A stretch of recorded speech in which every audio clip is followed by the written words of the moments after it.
कुछ नहीं पता चल रहा है कि कहाँ से निकलना है, कहाँ से नहीं निकलना है।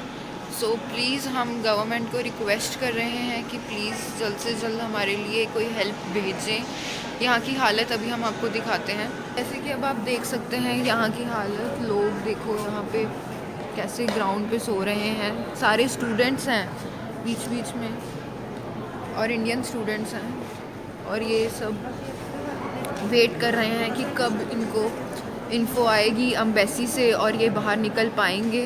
बट एम्बेसी से अभी कोई इन्फॉर्मेशन नहीं आई है खार्किव के लोगों के लिए specially. We are just waiting for Indian embassy जो हमें यहाँ से बॉर्डर तक लेके जाए। You can see a situation, you can look at it.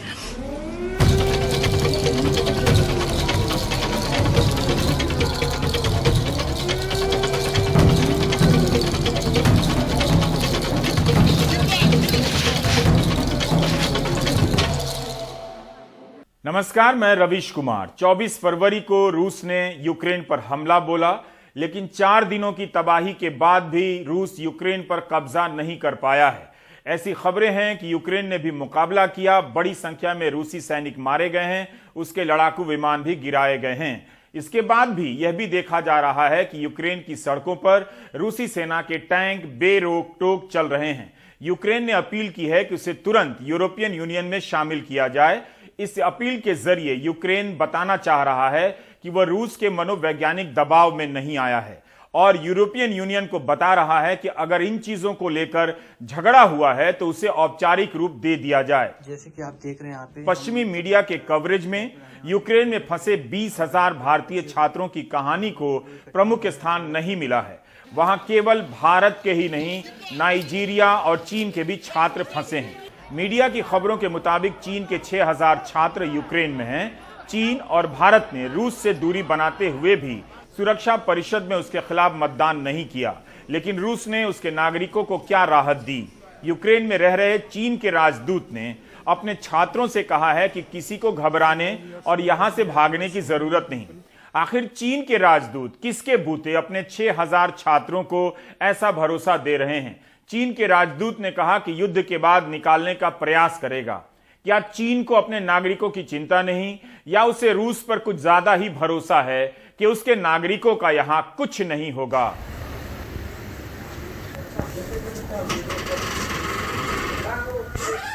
सन्नाटे अब रिकॉर्ड किए जा रहे हैं। कीव मेडिकल यूनिवर्सिटी की खिड़की के बाहर से रविवार की रात हर तरह की आवाज ने छुट्टी कर ली थी।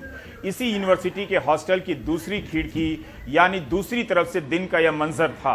रूसी टैंकों का दल सड़क पर इस तरह से चला जा रहा था जैसे ये उनके चलने फिरने के लिए बनी हो। जिस छात्रा ने इस वीडियो को रिकॉर्ड किया है वो सोमवार सुबह यहां थी, कीव रेलवे स्टेशन पर। कुछ देर के लिए कर्फ्यू हटी तो कीव में फंसे हजारों छात्र और यूक्रेन के नागरिक स्टेशन पहुंच गए। 3-4 रेलगाड़ियां ही नजर आईं और जगह बहुत कम। यहां यूक्रेन के लोग भी हैं। छात्रों ने बताया कि रूस की तरफ से संकेत आया कि नागरिक कीव छोड़ दें, लेकिन छात्रों के पास इसका विकल्प नहीं कि किस सीमा की तरफ जाएं। जिधर की ट्रेन मिल रही है उसी तरफ जा रहे हैं। कर्फ्यू कभी भी लग सकती है, तब तक ट्रेन ना मिली तो वापस सभी को हॉस्टल के बंकर में आना पड़ेगा। आप देख सकते हैं कि कीव स्टेशन की पटरियों पर कितनी भीड़ है। लोग इस प्लेटफॉर्म से उस प्लेटफॉर्म की तरफ ट्रेन पकड़ने जा रहे हैं। अब आप उस ट्रेन का हाल देख रहे हैं भीतर से, जिस ट्रेन में भारतीय छात्र सवार हो गए हैं। पांव रखने की जगह नहीं है। इन छात्रों ने गदर फिल्म देखी है तो उसके सीन को यहां याद कर रहे हैं। बताया कि अपने हॉस्टल से 4 किलोमीटर पैदल चलकर कीव स्टेशन पहुंचे। 500 भारतीय छात्रों को लगा कि दूतावास कुछ इंतजाम करेगा, लेकिन पैदल ही चल पड़े, इंतजाम नहीं आया। इन छात्रों को रास्ते भर में लाशें दिखी हैं, टैंक दिखे हैं और युद्ध की तबाही। अब यह ट्रेन लवीव की तरफ जा रही है। 7 घंटे की यात्रा है और इन छात्रों को खड़े होकर तय करनी है। जिस छात्र ने यह वीडियो भेजा है उसने 4 दिनों से खाना नहीं खाया है, फल खाकर काम चला रहा है। जिस तरफ जा रहा है वहां भी भयंकर युद्ध छिड़ा हुआ है। लवीव में फंसे भारतीय छात्र कई दिनों से निकलने का इंतजार कर रहे हैं और ये छात्र वहीं पर पहुंच रहे हैं। कीव, खार्किव और लवीव शहर में फंसे भारतीय छात्रों की स्थिति बहुत खराब है। ये शहर उन सीमाओं से काफी दूर हैं जहां भारत सरकार की मदद नहीं पहुंच पा रही है। लवीव मेडिकल यूनिवर्सिटी के छात्र इस बात पर सवाल उठा रहे हैं कि यह इवैक्यूएशन कैसे हुआ। इवैक्यूएशन तो वो होता है जहां से सरकार लोगों को निकालती है। यहां तो खुद छात्र पैदल चलकर लाखों रुपए की बस लेकर जान जोखिम में डालकर सीमाओं पर पहुंच रहे हैं। वहां भी बॉर्डर से आसानी से कोई उस तरफ जाने नहीं दे रहा है। पोलैंड में स्थिति अभी भी खराब है। हेलो सर, ये है पोलैंड यूक्रेनियन बॉर्डर की वीडियो। अब बच्चों का पूरा मतलब वो हो चुका है, बच्चे बिल्कुल फ्रस्ट्रेटेड हो चुके हैं। बच्चे यह छात्र जिन्हें आप पैदल चलते हुए देख रहे हैं, इन्हें एक दिन में 50 किलोमीटर पैदल चलना पड़ा। लवीव मेडिकल यूनिवर्सिटी के ये छात्र 56 किलोमीटर दूर पोलैंड की सीमा क्राको पहुंचे तो बस वाला 20 किलोमीटर पहले उतार दिया, जबकि किराया 30,000 ले चुका था। वहां से ये छात्र पैदल पहुंचते हैं पोलैंड के क्राको सीमा पर, तो एडवाइजरी आती है कि शैने बॉर्डर पहुंचिए, जो वहां से 30 किलोमीटर दूर है। अब -4 से 5 डिग्री सेल्सियस ठंड में ये छात्र फिर से 30 किलोमीटर पैदल चलते हैं और वहां पहुंचते हैं। अब वहां पर 4 दिनों से इंतजार कर रहे हैं कि पोलैंड अपनी सीमा के भीतर आने दे। दीपांशु कौशिक ने बताया कि उनकी तबीयत इतनी खराब हो गई कि उन्हें वापस लवीव मेडिकल यूनिवर्सिटी के हॉस्टल आना पड़ा। अब यहाँ पे बिल्कुल हू हल्ला मचा हुआ है। तो हम गवर्नमेंट से बस यही गुजारिश करना चाहते हैं कि हमें जल्दी से जल्दी एक प्रॉपर प्रोसेस के थ्रू निकाला जाए, एक ग्रुप्स के थ्रू निकाला जाए, ताकि हमें वहाँ पे बॉर्डर पे -10 डिग्री टेम्परेचर पे वेट ना करना पड़े। और हम जानते हैं कि इसमें इस चीज में समय लगेगा, लेकिन हमें तो कम से कम ये गवर्नमेंट ये तो बता देना कि हम यहाँ पे कितने दिन तक है। कल को कुछ हो गया हमें, तो गवर्नमेंट क्या हमारा साथ देगी उस चीज में? गवर्नमेंट तो नहीं देगी इस चीज में हमारा साथ। वो सिर्फ अपनी मनी हमारे पेरेंट्स को दे देगी कि ये तुम्हारा लॉस हुआ है तो वो दे देंगे, लेकिन हमारा क्या होगा उसके? गवर्नमेंट को लग रहा है कि वो 250-300 स्टूडेंट्स को पहले बैच में इवैक्यूएट करके वो बहुत अच्छा काम कर दिया, लेकिन उन्हें ये नहीं पता कि 18,000-20,000 बच्चे यहाँ पे और फंसे हुए हैं। तो वो काफी कंफ्यूज स्टेट में है। उनको या तो कोई आप कंफर्मेशन दे दो कि आपको इस डेट पे निकाला जाएगा, इस प्रोसेस के थ्रू निकाला जाएगा, आप इस स्टेट के इस बॉर्डर के थ्रू निकलोगे। और एम्बेसी का भी काफी जो प्रोसेस चल रहा है इवैक्यूएशन का, वो काफी स्लो चल रहा है। पोलैंड की सीमा से कुछ भारतीय छात्रों को प्रवेश मिला है, लेकिन बड़ी संख्या में छात्र वहां खुले आसमान के नीचे दिन और रात गुजार रहे हैं -डिग्री सेल्सियस में। यूक्रेन के लोग भी वहां पर कतार में हैं।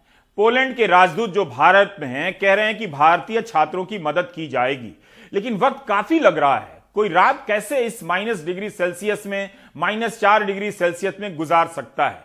भारत सरकार ने सीमावर्ती इलाकों में बसों का इंतजाम किया है, लेकिन वहां तक पहुंचना हर छात्र के लिए संभव भी नहीं है।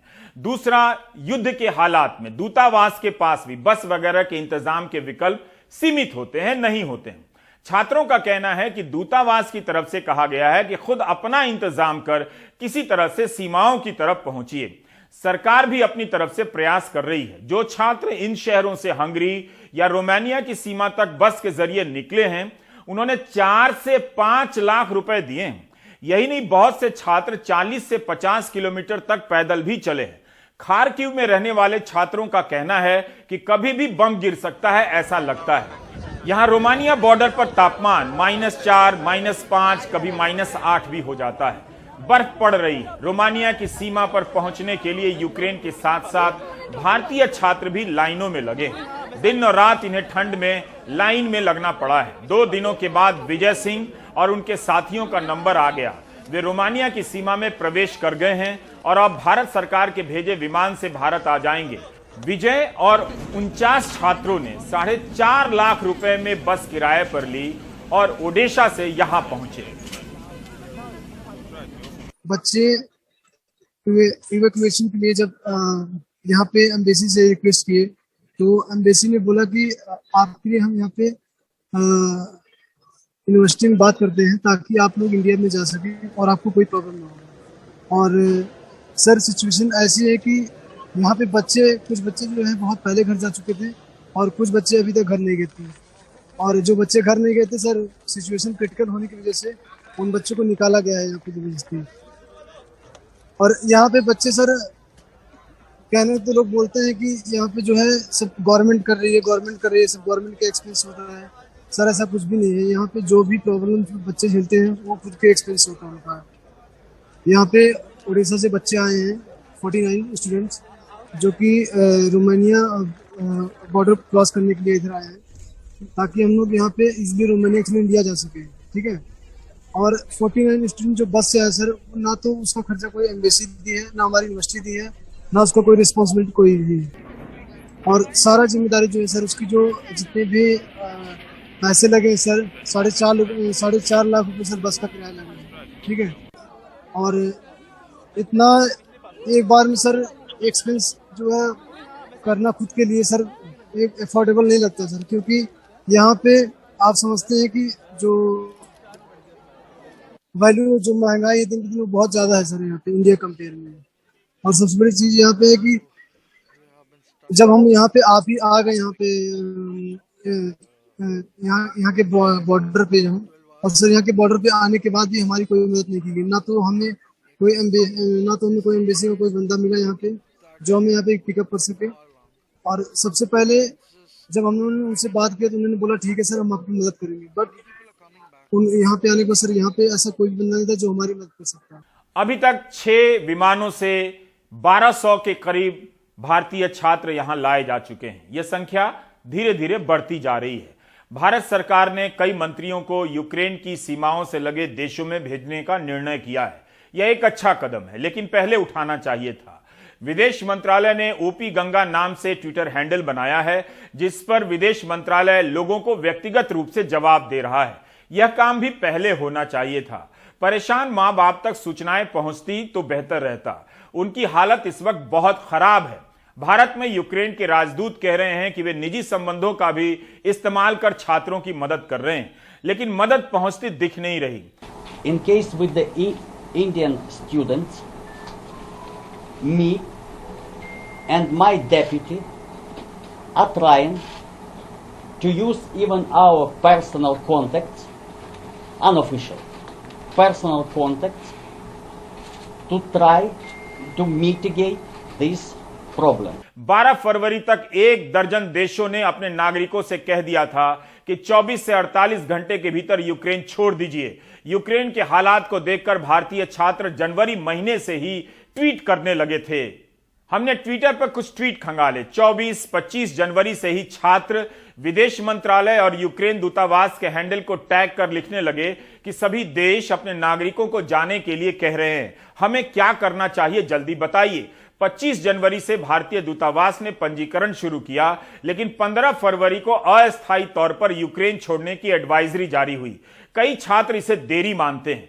इसके बाद जब घोषणा होती है कि यूक्रेन अस्थायी तौर पर छोड़ दें, तब छात्र ट्वीट करने लगते हैं कि हवाई जहाज का किराया बहुत महंगा है, एयर इंडिया का विमान भेजा गया तो उसका भी किराया डबल था। इसे लेकर भी छात्रों ने समय समय पर ट्वीट किया, यह भी कि कोई कमर्शियल फ्लाइट नहीं है तो कैसे आएं। फिर 18 फरवरी को एयर इंडिया ने ट्वीट किया कि एयर इंडिया 22, 24, 26 फरवरी को 3 विमान चलाएगा। क्या यह काफी था? यूक्रेन में 18 से 20 हजार छात्र फंसे हैं। क्या वे सभी 3 विमानों से लाए जा सकते थे? ज्यादा से ज्यादा 900 बच्चे ही आ सकते थे। क्या 3 विमानों से 20,000 छात्रों को लाने का इंतजाम हो रहा था? देखिए, हमारी आग्रह रहेगी सारे जो स्टूडेंट्स हैं, इंडियंस हैं, कि आपको एडवाइजरी दी गई कि आप वेस्टर्न यूक्रेन में जाएं, पर मैं ये कहना चाहता हूं, आपसे अनुरोध करना चाहता हूं कि आप जब जाएंगे आप वहां पे डायरेक्टली बॉर्डर में ना जाएं। आप अगर बॉर्डर में जाएंगे तो वहां बहुत बड़ी भीड़ है, आपको बहुत समय लगेगा। आपने पोलैंड में भी देखा था, आप अभी रोमानिया में देख रहे हैं, बॉर्डर क्रॉसिंग में बहुत समय लगता है, ठंड में रुकना पड़ेगा। हम अनुरोध यही करेंगे कि आप कोई नियर बाय शहर में जाइए, आसपास के वहां गांव तो नहीं, शहर में कहीं अगर आपको वहां रहे, बंदोबस्त हो रही है, कुछ हमारी टीम वहां कोऑर्डिनेट कर रही है, पर आपके यूनिवर्सिटी वगैरह भी कर रहे होंगे, वहां रुके, हमारी टीम आपको हेल्प करेगी। बिल्कुल पैनिक न कीजिए, इनफ फ्लाइट्स हैं। समय रहते ज्यादा विमान भेजे जा सकते थे, छात्रों को जल्दी जल्दी लाया जा सकता था। 22 फरवरी को भी 1 विमान भेजा गया। उल्टा इन छात्रों के खिलाफ अभियान चलाया जा रहा है कि सरकार का काम मुफ्त में लाना नहीं है। आप इतनी फीस देकर विदेश गए हैं तो अपना किराया भी खुद खरीदिए, सरकार नहीं देगी। मौत का सामना कर रहे इन भारतीय छात्रों का मजाक उड़ाने वाले महंगाई के सपोर्टर से भी हाई डिग्री के सपोर्टर निकले। इन्हें इतना पता नहीं कि भारत सरकार अपनी जेब से कुछ नहीं करती है, जनता के पैसे से विदेश मंत्रालय ने 2009 में एक फंड बनाया जिसका नाम है Indian community welfare fund, ICWF। इसमें जमा पैसे का इस्तेमाल विदेशों में फंसे भारतीयों को स्वदेश लाने में किया जाता है और यह पैसा जनता के टैक्स से यहां जमा होता है। विदेश जाने वाले भारतीयों से इस फंड के लिए पासपोर्ट और वीजा बनवाने पर $2 या $3 लिया जाता है। जो विदेशों में रहते हैं उनसे भी। तो यह पैसा जिस काम के लिए है उसका वक्त आ गया था। पिछले साल दिसंबर में लोकसभा में भारत सरकार ने बताया है कि ICWF में 474 करोड़ का फंड जमा है। 474 करोड़। कोविड के समय से लेकर अक्टूबर 2021 तक सरकार ने इस फंड से 44 करोड़ रुपए ही खर्च किए हैं। 400 करोड़ का फंड होते हुए भी इन भारतीय छात्रों को लेक्चर दिया जा रहा था कि टिकट कटाना सरकार का काम नहीं है। इस पैसे से ज्यादा विमानों का इंतजाम हो सकता था और छात्रों के टिकट पर सब्सिडी दी जा सकती थी तो वे दोहा और दुबई होते हुए भारत आ जाते। इन सब जानकारियों को छिपाकर इन छात्रों पर ही हमला किया गया कि विदेश क्यों गए। आखिर 25 फरवरी को सरकार को कहना ही पड़ा कि छात्रों को निकालने के लिए विमान भेजे जा रहे हैं और यह सेवा बिल्कुल मुफ्त होगी। ये काम पहले क्यों नहीं हुआ? हम लगभग 50 स्टूडेंट्स थे, 50 स्टूडेंट निकले थे हम, और उसके बाद उस बस वाले ने हमें लगभग 5 to 6 किलोमीटर दूर उतार दिया था बॉर्डर के। वहाँ पे हम पैदल गए थे। 7 to 8 आवर्स लगे हमें। हम वहीं पे गेट के ऊपर ही खड़े थे। 7 to 8 आवर्स में हमें फिर वहाँ पे एंट्री मिल गई। ऐसा था कि बहुत सारे लोग एक साथ घुसने की, उन्होंने यूँ कहा था कि एक लाइन में घुसिए, लेकिन बहुत सारे लोग जब एक साथ घुसने की कोशिश की तो उन्हें मेजर लेना था कि कुछ ना कुछ। तो इसलिए आज भी जैसे मेरे दोस्त हैं वो बता रहे थे कि एयर फायरिंग की है उन लोगों ने शांत करने के लिए, क्योंकि अभी वहाँ पे 2 to 3,000 इंडियन स्टूडेंट्स हैं, बाकी 3 to 4,000 अदर कंट्रीज के स्टूडेंट हैं, इजिप्शियन, पोलैंड, यूक्रेनियन और सब हैं। बॉर्डर क्रॉस करते हुए हमें बहुत प्रॉब्लम्स आई। हम कम से कम 7 किलोमीटर पैदल चले अपने बैगेज के साथ। उसके बाद बॉर्डर क्रॉस करने में भी बहुत दिक्कत आई। बहुत ज़्यादा ठंड थी, वहाँ पे कोई शेल्टर नहीं था। लेकिन रोमानिया पहुँचते ही मतलब हमें साइन ऑफ रिलीफ मिला, क्योंकि वहाँ के मतलब जो सिटीजन्स थे, NGOs वगैरह, उन्होंने हमारी बहुत हेल्प की है। खाना पीना रहना सब कुछ हमें दिया है। भारतीय छात्रों की गलती निकालने वालों ने नहीं देखा कि दूसरे देश क्या कर रहे थे। ठीक है कि चूक हो गई, लेकिन बाद में जो इंतजाम किए गए उसमें भी देरी हुई। रविवार के दिन जब खबरें आने लगी कि भारतीय छात्रों को मारा जा रहा है, बंकर में खाने के सामान कम हो गए हैं, तो मां बाप के होश उड़ गए। हापुड़ के फिरोज खान खारकीव से हाल भेज रहे हैं। खारकीव की हालत बहुत खराब है। अब मैं आपको वीडियो के थ्रू दिखाता हूँ यहाँ पर जो बच्चे मतलब रह रहे हैं, हम सब कैसे हैं इस बंकर में रह रहे हैं, क्या क्या प्रॉब्लम फेस कर रहे हैं। मैं आपको सब कुछ दिखाता हूँ। भाई देखिए यहाँ पे कितनी ज़्यादा बेकार स्थिति है और आप सोच सकते हो कि फ्यूचर डॉक्टर कैसे यहाँ सर्वाइव कर पा रहे हैं। जहाँ पर इंसान एक दिन ना रह सके, हमको यहाँ 4 दिन हो चुके हैं और बिना किसी खाने के, बिना पानी के यहाँ बच्चे, आप देख सकते हो कितनी गंभीर स्थिति में यहाँ बच्चे रह रहे हैं। सुदीक्षा जी प्लीज़ हमको यहाँ की स्थिति के बारे में बताएं। जैसा आप देख सकते हैं यहाँ पे कितना ज़्यादा कंजस्टेड लोग लेटे हुए हैं। किसी को जगह मिल रही है, किसी को नहीं मिल रही। एक गद्दे पे, गद्दे तो अब हम ऊपर से उठा के लाए अपने रूम से, वरना गद्दे भी नहीं दे रहे थे। और यहाँ पे इतने कूड़े कचरे में बैठे हैं सारे। ये है फ्यूचर डॉक्टर्स की हालत आज के टाइम पे। अभी मैं कुछ सीनियर्स हैं हमारे या कुछ बच्चे हैं जो बहुत ज़्यादा बीमार हैं, बहुत ज़्यादा पैनिक है। मैं उन सबसे आपकी 2 मिनट बात कराऊंगा। ये हमारे सीनियर्स हैं भैया, खालिद भैया इधर, और ये हैं सौरभ भैया। इन भैयाओं की वजह से ये जो हम जूनियर्स हैं सर्वाइव कर पा रहे हैं, क्योंकि हमको यहाँ की स्थिति के बारे में कुछ नॉलेज नहीं है और ना ही हमको यहाँ के मतलब हमको लैंग्वेज आती है, कुछ आता है। यही भैया जो हमको इन्होंने संभाल रखा है। अब मैं चाहता हूँ कि भैया कुछ यहाँ की प्रॉब्लम के बारे में हमको बताएं। बॉम्बिंग कुछ ज़्यादा बढ़ गई है, तो आज पूरा, पहले हम लोग सुबह ग्रोसरीज लेने जा सकते थे, लेकिन आज से सब बंद कर दिया गया है। हमारे का खाने का कुछ इंटेक है नहीं, कुछ फूड हम लोग को कुछ आता पता है ही नहीं कि कहाँ क्या कर सकते हैं।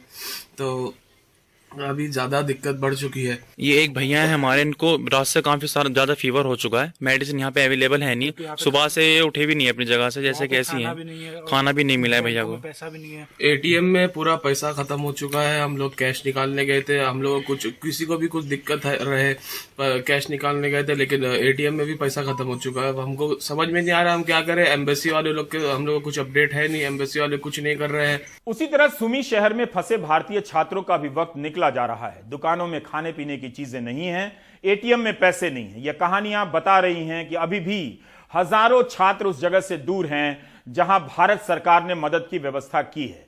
मेहताब और उनके साथी सुमी शहर में घिरे हुए हैं। इस शहर में युद्ध रुकने का नाम नहीं ले रहा।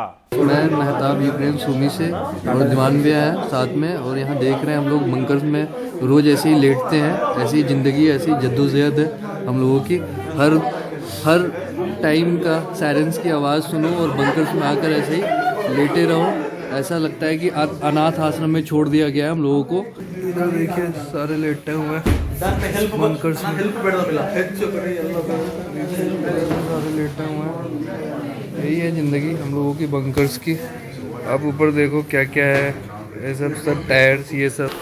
ये अंदर एंटर करते हैं हम लोग, बंकर्स के अंदर एंटर करते हैं। सारे इंडियंस इसी में है। इधर एंटर करेंगे, इधर से हम जाते हैं बंकर्स में। ये 6-7 दिन से ऐसे ही लगा रह रहा है, रोज़ आओ रोज़ जाओ। मैं दिखाऊंगा ब्रीड्स जहाँ पे थी, ब्रीड्स की आइटम्स थी, वो भी सारी चीज़ें नहीं है, सारी चीज़ें ख़त्म है। देख सकते हैं कुछ ब्रीड्स, 1-2 ब्रीड्स वो भी अभी ला करके रखा गया है। ये भी सारी चीज़ें ख़त्म है। इधर में वेजिटेबल्स, जो फ्रेश वेजिटेबल्स रहता था वो सारा खाली है। Onion, potato, tomato, like this सारी चीज़ें खाली है। आप देख सकते हैं सुमी की भी स्टॉक धीरे धीरे सब ख़त्म हो रही हैं। मुझे रिक्वेस्ट है गवर्नमेंट से कि सारी चीज़ें ख़त्म होने से पहले हम लोग को यहाँ से इवैक्यूएट करें, यहाँ से ले जाए। अब हम लोग दूसरे शॉप पे जाएंगे, दूसरी शॉप का भी आपको मंजर दिखाएंगे। अगर वहाँ मिल पाया तो ठीक, नहीं तो फिर हम लोग हॉस्टल चले जाएंगे। जो चीज़ें मिल रही हैं वो चीज़ें लेकर के। स्टॉक्स धीरे धीरे ख़त्म हो रही हैं, आप देख सकते हैं सारी स्टॉक्स धीरे धीरे। इधर ऑयल था, यहाँ पे वेजिटेबल्स, चिकन्स, ये सारी चीज़ें रहती थी। ये सारी चीज़ें खाली हैं, देख सकते हैं। यूक्रेनियन सब आ रहे हैं, जो भी थोड़ी बहुत स्टॉक बची हुई है सारी स्टॉक्स भी धीरे धीरे ख़त्म हो रही है। बिलिंग करवाने आए हैं, देखिए थोड़ी देर के लिए हम लोग आए हैं, थोड़ी देर के लिए अलाउ मिला आने को, तो फिर देखिए कितनी ज़्यादा भीड़ हो गई 2 मिनट्स में ही बिलिंग काउंटर पे। थोड़े बहुत जो सामाने पड़े हैं वो भी स्टॉक्स के, वो भी ख़त्म हो जाएंगे। ऐसा लग रहा है सुमी में भी, यूक्रेन की सुमी में भी क्राइसिस हो जाएगी फूड्स की। हम ATM आए हुए हैं कैश के लिए, बट यहाँ पे आप देख सकते हैं ये बैंक हुआ यहाँ का, यहाँ पे कैश भी नहीं है। कार्ड डाल रहे हैं बट कैश नहीं निकल रहा है। ये यहाँ की कार्ड है, यहाँ की कार्ड में भी कैश नहीं है। ये कैश तो दूर की बात है, वर्क भी नहीं कर रहा है यहाँ की ATM। ये दिखा सकते हैं, वर्क भी नहीं कर रहा है यहाँ के ATM, काम तो दूर की बात है। युद्ध के बाद हालात भारत के बस में नहीं है, ये छात्र समझते हैं। उनकी कई प्रतिक्रियाओं में यह बात आई है कि वे दूतावास की मुश्किलें समझ रहे हैं, लेकिन उन तक या उनके परिवारों तक समय पर सूचनाएं नहीं पहुंचाई गई, कुछ कदम भी नहीं उठाए गए। भारत के लिए भी यह वक्त नाजुक रहा होगा। भारत के संतुलन की चुनौती को आप प्रधानमंत्री के इस वीडियो से देख सकते हैं। प्रधानमंत्री वाराणसी की एक सभा में गोल्फ कार्ट में सवारी कर रहे हैं, दोनों तरफ जनता, उसके बीच से गो कार्ट से गुजर रहे हैं। ऐसा करते हुए वे चुनावी मजबूरी और सुरक्षा के बीच नाजुक संतुलन बना रहे हैं, जैसे संयुक्त राष्ट्र में कूटनीतिक सुरक्षा और भारतीय बच्चों की जान की सुरक्षा के बीच भारत को संतुलन बनाना पड़ रहा है। टीवी पर अपने बच्चों की सुरक्षा की खबरों को देखने के लिए बेचैन हो रहे भारतीय माँ बाप ने जब गो कार्ट की सवारी करते हुए प्रधानमंत्री की यह तस्वीर देखी होगी, तब आत्मविश्वास से भरे एक देश का भी दर्शन किया होगा। भारत की किसी भी कूटनीतिक पहल का लाभ बंकर में फंसे इन छात्रों को नहीं मिला। जानकार भारत के कूटनीतिक स्टैंड की तारीफ में ही मगन रहे कि संयुक्त राष्ट्र में रूस के खिलाफ वोट नहीं किया, लेकिन रूस से बात कर हिंसा रोकने की अपील कर दी। यूक्रेन के राष्ट्रपति से फोन पर बात कर रूस को भी चेता दिया। मगर बंकर में जान की गुहार लगा रहे इन छात्रों के जीवन पर क्या असर पड़ा? अखबारों में 50 लेख कूटनीतिक सफलता पर भर गए हैं, उसकी तुलना में इन छात्रों की जिंदगी पर गिनती के भी लेख नहीं मिलेंगे। जानकारों की कलम की स्याही बदल गई है। जो टेक्सास में ट्रंप के प्रचार के समय से अमेरिका अमेरिका लिख रहे थे, अब रूस रूस लिख रहे हैं। कहने लगे हैं कि भारत गुटनिरपेक्ष हो गया है, यही उसका विकल्प है। मैम, हम तो बॉर्डर से सिर्फ 77 किलोमीटर दूर हैं, मतलब जो हमारा हॉस्टल एग्जैक्टली पोलैंड बॉर्डर से 77 किलोमीटर दूर है। मगर हमारे लिए भी इतनी प्रॉब्लम्स हैं कि हमें सबसे पहले वहां तक पहुंचने के लिए कैब ढूंढनी पड़ती है। कोई एक तो यहाँ लेविव से जाने को तैयार नहीं है। हर एक कैब वाला, हर एक कैब में जब भी हम पूछना चाहें तो वे बोलते हैं, या तो वे इतना रेट बोलते हैं कि या तो हम ही अफोर्ड नहीं कर पाते उन्हें, और या फिर वे डायरेक्ट ही मना कर देते हैं कि नहीं, मैं वहां तक जाना प्रेफर नहीं करूंगा। मिस्टर पंकज गर्ग से कम्युनिकेट करा था कि हम बॉर्डर तक आ रहे हैं। उन्होंने कहा था कि आप अपने उस पे आइएगा, इस पे, बट वहां पे आपको इंडियन ऑफिशियल्स मिल जाएंगे। और फिर जब हम वहां पहुंचे तो वहां पे उतनी व्यवस्था नहीं थी जितना हमें बोला गया था, और लाइन बहुत ज्यादा लंबी थी वहां पे। सरकार कह रही है कि ऑपरेशन गंगा तब तक चलेगा जब तक एक एक भारतीय को नहीं निकाल लिया जाता है। भारत में बैठे हजारों बेचैन मां बाप को इस पर भरोसा करना चाहिए और उम्मीद भी रखनी चाहिए। पूर्व विदेश मंत्री यशवंत सिन्हा ने ट्वीट किया है कि 1990 में खाड़ी युद्ध हुआ था, तब भारत सरकार ने इराक और कुवैत से 2.25 लाख से अधिक भारतीयों को निकाला। उस समय की तस्वीर आपको याद नहीं होगी कि मंत्री एयरपोर्ट पर हैं, विमान के भीतर चले गए हैं, लेकिन अब वक्त बदल गया है। काम पूरा होने से पहले प्रचार पूरा हो जाता है। रूस के राष्ट्रपति पुतिन ने अपनी परमाणु रक्षा बलों को अलर्ट रहने के लिए कह दिया है। परमाणु हथियारों की तैनाती की खबरों के बीच संयुक्त राष्ट्र की आम सभा और सुरक्षा परिषद की राजनीति की अब कोई अहमियत नहीं रह जाती, सिवाय इसके कि आजकल कई लोग इसके बहाने अखबारों के पन्ने भर रहे हैं। दुनिया भर के बैंकों की सूचना प्रणाली स्विफ्ट से रूस के बैंकों को अलग कर दिया गया है। अब लेन देन का मैसेज रूसी बैंकों को नहीं मिलेगा। रूस ने अपने रिजर्व का बड़ा हिस्सा सोना और चीनी मुद्रा युआन में बदल लिया है, लेकिन डॉलर में होने के कारण उसका बड़ा हिस्सा अमेरिका सहित उन देशों में है जिन्होंने रूस पर प्रतिबंध लगाए हैं। इस कारण रूस अपनी विदेशी मुद्रा का इस्तेमाल नहीं कर पाएगा। इसके जरिए रूसी अरबपति लोगों के छोटे से समूह पर हमला भी हो रहा है। उन्हें ओलिगार्क कहा जाता है। ओलिगार्क का मतलब पुतिन का यार होता है। पुतिन के दोस्तों और उनके बच्चों का रूस के संसाधनों से लेकर कारोबार तक पर कब्जा है। रूस में पैसा उसी के पास है जो पुतिन के करीब है। पुतिन के बारे में कहा जाता है कि दोस्तों के लिए सब कुछ, दुश्मनों के लिए कानून।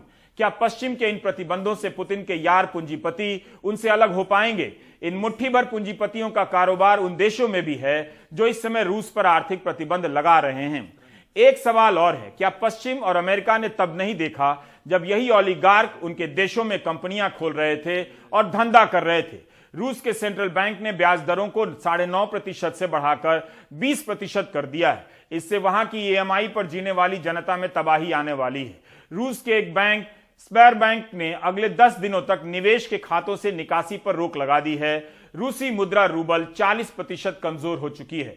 ब्रिटिश पेट्रोलियम ने रूसी तेल कंपनी रोजनेफ्ट से खुद को अलग कर लिया है। दक्षिण कोरिया रूस को रक्षा जरूरतों के सामान की आपूर्ति नहीं करेगा, यह ऐलान किया है। पुतिन ने हमला करते वक्त जब राष्ट्र के नाम संबोधित किया तब कहा कि यूक्रेन में नाजी का प्रभाव है।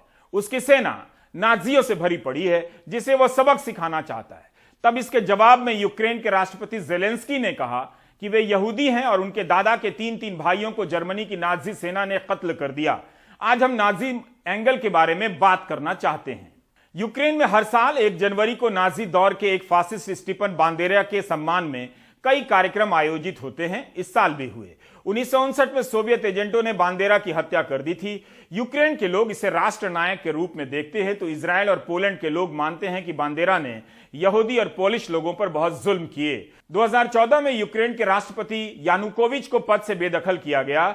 तब नई सरकार ने मॉस्को एवेन्यू का नाम स्टीफन बांडेरा एवेन्यू कर दिया। 2019 को स्टीफन बांडेरा वर्ष के रूप में घोषित किया गया, जिससे इजराइल और पोलैंड नाराज हो गए। 2018 में अमेरिका के 50 से अधिक सांसदों ने पत्र लिखा कि यूक्रेन में नाजी दौर के नायकों की पूजा होने लगी है और उनके सम्मान में कार्यक्रम हो रहे हैं। यूक्रेन, हंगरी, पोलैंड, रोमानिया में नव नाजीवाद सर उठाने लगा है। यही नहीं, पिछले साल दिसंबर में संयुक्त राष्ट्र में एक प्रस्ताव लाया गया, ध्यान से सुनिए, कि नस्ल भेद या रंग भेद या किसी भी तरह की असहिष्णुता को बढ़ावा देने वाले नाजी संगठनों या नाजीवाद का मुकाबला किया जाएगा। उस प्रस्ताव का केवल 2 देशों ने विरोध किया, यूक्रेन और अमेरिका ने। भारत उन 130 देशों में था जिसने प्रस्ताव के समर्थन में वोट किया था। यूक्रेन और अमेरिका ने उन प्रस्तावों का विरोध किया जिसमें लिखा था कि सरकार इस बात की इजाजत नहीं देगी कि नाजी दौर के नायक या संगठन की याद में कार्यक्रम होंगे। नाजी दौर के खिलाफ लड़ने वाले नायकों की मूर्तियां नहीं तोड़ी जाएंगी। अमेरिका और यूक्रेन ने इसका क्यों विरोध किया? अमेरिका का कहना था कि प्रस्ताव की भाषा उचित नहीं थी और इसका इस्तेमाल अभिव्यक्ति की स्वतंत्रता के खिलाफ किया जा सकता है। लेकिन इस प्रस्ताव से ऐतराज केवल दो देशों को होता है, अमेरिका और यूक्रेन। इस पर सोचते रहिए। इन घटनाओं से यह तो साफ है कि यूक्रेन में नाजी ताकतों का उभार हो रहा है, लेकिन हम यह बताने की स्थिति में नहीं है कि पूरा यूक्रेन ही इसकी चपेट में है या इसका विरोध भी होता है। यूक्रेन के राष्ट्रपति ज़ेलेंस्की के इस बयान को आप खारिज नहीं कर सकते कि उनके दादा के 3 भाई नाजी हमले में मारे गए और उनके दादा किसी तरह से जान बचा पाए। तो इस आवाज को भी सुनिए। क्या यूक्रेन में नाजी ताकतें इतनी मजबूत हो चुकी हैं कि उन्हें खत्म करने के लिए रूस को यूक्रेन पर हमला करना पड़े? क्या रूस का तरीका नाजी ताकतों से कुछ अलग है? हम यह मान भी लें कि यूक्रेन की राजनीति में इन तत्वों के समर्थक बढ़ गए होंगे, लेकिन 2018 के 50 अमेरिकी सांसदों के पत्र के अनुसार ऐसा तो पोलैंड, हंगरी, रोमानिया में भी हो रहा है। क्या रूस उन देशों पर भी इस तर्क से हमला कर देगा कि वह नव नाजी ताकतों को कुचलना चाहता है? एक सवाल और है, यूक्रेन में नाजी दौर का उभार हुआ, कम या ज्यादा, जिस भी रूप में, क्या उसमें अमेरिका की कोई भूमिका है? पुरानी खबरों को पलटने से पता चलता है कि 2014 की फरवरी में यूक्रेन में यानुकोविच सरकार के खिलाफ जबरदस्त प्रदर्शन हुए। अमेरिकी अखबारों में ही साफ साफ और इशारों में लिखा है कि इन प्रदर्शनों के पीछे अमेरिका और अंतर्राष्ट्रीय मुद्रा कोष का हाथ था, ताकि यूक्रेन सुधार और निवेश के नाम पर विदेशी निवेशकों के लिए अपने मुल्क को उनके हवाले कर दे। यानुकोविच ने इन सुधारों का विरोध किया और यूरोपियन यूनियन के साथ कारोबारी जुड़ाव से इनकार कर दिया। रूस से कारोबारी रिश्ते शुरू कर दिए। पश्चिम को यह बात पसंद नहीं आई। 2014 के बाद नई सरकार के आते ही यूरोपियन यूनियन से डील करने लगती है, सब्सिडी कम करने लगती है। ऐसी बहुत सी खबरें मिलेंगी कि अमेरिका ने डॉलर के दम पर यहां तथाकथित लोकतांत्रिक आंदोलन खड़ा किए और यानुकोविच को बेदखल कर दिया। इस क्रम में अमेरिका ने वहां नव नाजी ताकतों को मदद की जिनके दम पर प्रदर्शन बड़ा हुआ। उन्हीं लोगों से एज़ो बटालियन नाम की नाजी मिलिशिया बनाई गई। इसके नेता वही हैं जो अमेरिकी विदेश उप सचिव विक्टोरिया नुलांड के साथ मंचों पर नजर आते थे। 2014 में यूक्रेन में सक्रिय रही विक्टोरिया नुलांड इस वक्त जो बाइडेन के प्रशासन में हैं। तब अमेरिकी प्रेस में ही खबर छपी थी कि अमेरिका यूक्रेन में सरकार बनाना चाहता है। 2014 में कुछ और खबरें मिलती हैं कि विदेश उप सचिव विक्टोरिया नुलांड और यूक्रेन में अमेरिका के राजदूत वहां पर आर्सेनी यात्सेनुक को प्रधानमंत्री बनाना चाहते हैं। जो बाइडेन भी इसमें मदद करेंगे। दोनों की बातचीत लीक हो जाती है। 2014 में जो बाइडेन अमेरिका के उपराष्ट्रपति थे। यूक्रेन में नई सरकार के प्रमुख आर्सेनी यात्सेनुक ही बनाए जाते हैं। हमने ये सारी जानकारी fair.org से ली है, जिसका दावा है कि वह अमेरिकी मीडिया में जो पूर्वाग्रह हैं, बायसेस हैं, उनकी पड़ताल करता है। fair.org ने लिखा है कि न्यूयॉर्क टाइम्स ने 6 दिसंबर 2021 से 6 जनवरी 2022 के बीच 228 और वॉशिंगटन पोस्ट ने 201 आर्टिकल छापे हैं इस पर। इनमें से किसी में भी यूक्रेन की सरकार या जनता में नाजी समर्थकों की मौजूदगी का जिक्र नहीं है। अमेरिका के इन दो महत्वपूर्ण अखबारों ने इस सूचना को महत्व नहीं दिया या ये बात अपने पाठकों से छिपाई। इसके बारे में और जानना होगा। अमेरिका लोकतंत्र की बहाली भी चाहता है, नाजी तत्वों की निंदा भी नहीं करता है।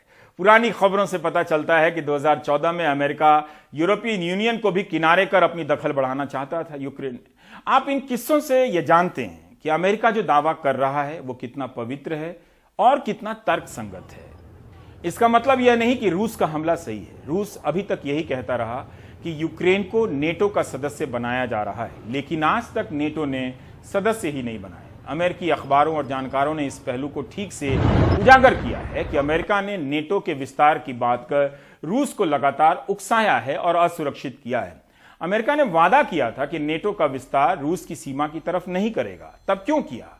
लेकिन क्या इसके नाम पर रूस यूक्रेन के हिस्से को तोड़ता रहेगा? हमें संयुक्त राष्ट्र की मानवाधिकार परिषद की रिपोर्ट मिली, जिसमें कहा गया है कि 2014 के बाद से यूक्रेन में मौलिक आजादी कुचली जा रही है। तब फिर इसे लेकर पश्चिमी ताकतों ने यूक्रेन में क्यों नहीं पहल की? और क्या मानवाधिकार के नाम पर यूक्रेन पर बम बरसाकर रूस मानवाधिकार को नहीं कुचल रहा? किसी शहर पर बम गिराना क्या मानवतावाद की रक्षा है? अमेरिकी अखबार यूक्रेन में अमेरिका की भूमिका को छिपाते रहे और इसकी जगह नेटो वाले एंगल को उभारते रहे। जानते हैं कि अमेरिका हस्तक्षेप करता है, लेकिन हेडलाइन लिखते हैं रूस ऐसा कह रहा है। यानी इस पर यकीन मत कीजिए। 24 फरवरी 2014 का वॉशिंगटन पोस्ट का संपादकीय है, जिसमें लिखा है कि वॉशिंगटन पोस्ट ने माना था कि यह बातचीत से पता चलता है कि यूक्रेन के संकट में अमेरिका का हस्तक्षेप काफी गहरा है। मेडन के प्रदर्शनकारियों का स्वागत किया गया है, उसे लोकतांत्रिक बताया है वॉशिंगटन पोस्ट ने। वॉशिंगटन पोस्ट ने यह भी लिखा है कि कीव पर पश्चिमी दलों के समर्थकों का कब्जा हो गया है। तो इस पृष्ठभूमि में इस पूरे संकट को देखिए। यह भी साफ नहीं कि रूस का मकसद क्या है, वो क्या हासिल करना चाहता है। सबके पास अपनी अपनी दलीलें हैं और दांव पर यूक्रेन है, यूक्रेन के लोग और हजारों भारतीयों की जिंदगी। इस बीच कई खबरों में यह भी पढ़ने को मिला कि यूक्रेन को जितना हल्का समझा गया था उतना साबित नहीं हुआ। आप ब्रेक ले लीजिए।